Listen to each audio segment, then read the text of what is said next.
After funding challenges, federal budget cuts caused the Idaho Law Foundation to have to lay off some staff members. Some in the community are being left without legal aid.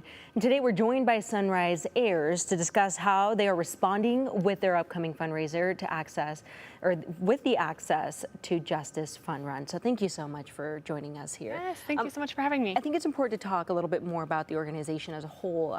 What do you guys do? What's the mission there? Yeah, so Access to Justice Idaho is a joint fundraising effort between the three major civil legal aid providers in Idaho, which are Idaho Legal Aid, my program, Disability Rights Idaho, and Idaho Volunteer Lawyers Program.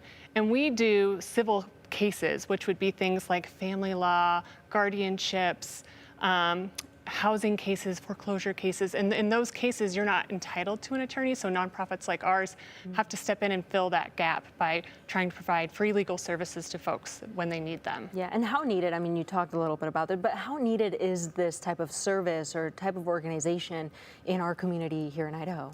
Yeah, it is hugely needed. We have to, at Idaho Legal Aid, turn away about half the folks who qualify for our services because we don't have enough staffing. As you mentioned, both Idaho Legal Aid and Disability Rights Idaho receive a lot of federal grant funding, and those federal funds have diminished. And so we've had to do some layoffs. Disability Rights Idaho has had to do some layoffs.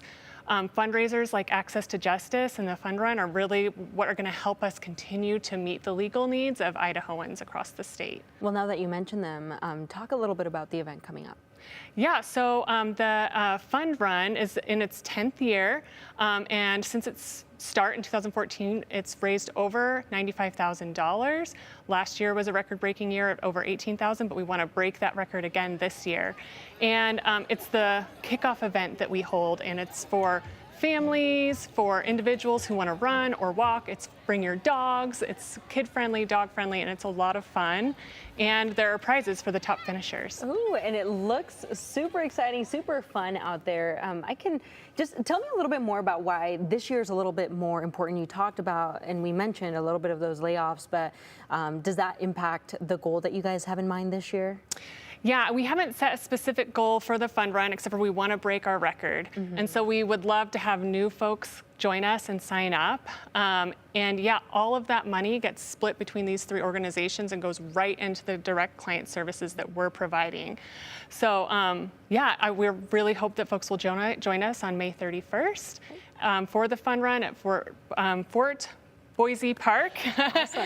Yeah. And where can people go and find your organization if they need those type of services, or maybe more details on the event? Yeah, so the KTVB article has the links to register for the event, or if you're not able to join us on May 31st, you can also donate at the links in the article. Awesome. Well, thank you so much for joining us here.